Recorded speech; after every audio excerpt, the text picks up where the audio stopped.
जीवन में बोलना जरूरी है, लेकिन उससे कहीं ज्यादा जरूरी है कब चुप रहना है। चुप्पी कोई कमजोरी नहीं होती, बल्कि यह एक बहुत बड़ी ताकत है। जो व्यक्ति अपनी जुबान पर संयम रख सकता है, वही जीवन की ऊंचाइयों को छू सकता है। आज हम जानेंगे कि वो 7 जगहें कौन सी हैं जहां चुप रहना हमारे लिए सबसे बेहतर होता है। पहला, जब गुस्सा बहुत ज्यादा हो। जब मन में आग लगी होती है, तब शब्द तलवार बन जाते हैं। गुस्से में बोला गया एक शब्द भी रिश्तों को तोड़ सकता है, दिलों को चोट पहुंचा सकता है। उस समय चुप रहना ही आत्मनियंत्रण की पहचान होती है।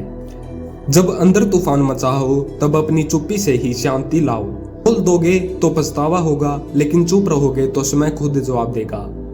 दूसरा, जब कोई समझने को तैयार न हो।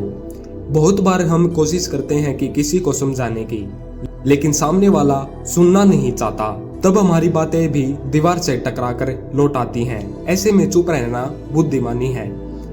हर बात को साबित करने की जरूरत नहीं होती। कुछ बातें समय के साथ खुद साबित हो जाती हैं। तीसरा, जब सामने वाला बहुत दुखी हो। कभी कभी कोई व्यक्ति इतना दुखी होता है कि उसे सिर्फ एक शांत कंधे की जरूरत होती है, न कि सलाह की बौछार। उस समय आपका मौन ज्यादा बोलता है। चुपचाप बैठकर किसी का हाथ थामना कई बार शब्दों से भी बड़ा सहारा होता है। चौथा, जब किसी की सफलता से जलन हो। यदि किसी की तरक्की देखकर दिल में ईर्ष्या का भाव आ रहा है, तब भी चुप रहना चाहिए। दूसरों की खुशी में चुप रहकर भी शरीक हो जाओ, क्योंकि हर किसी का समय आता है। आज उनका है, कल तुम्हारा होगा। पांचवा, जब सच बोलने से किसी का दिल टूट सकता हो। सच जरूरी है, लेकिन समय और तरीका उससे भी ज्यादा जरूरी होता है।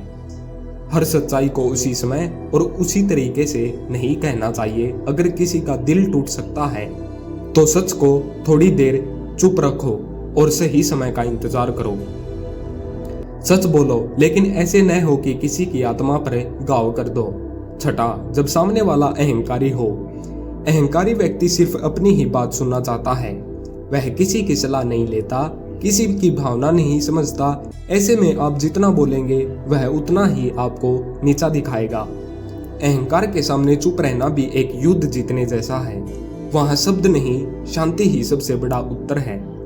सातवां, जब आपको खुद की सीमाएं समझ में आने लगे।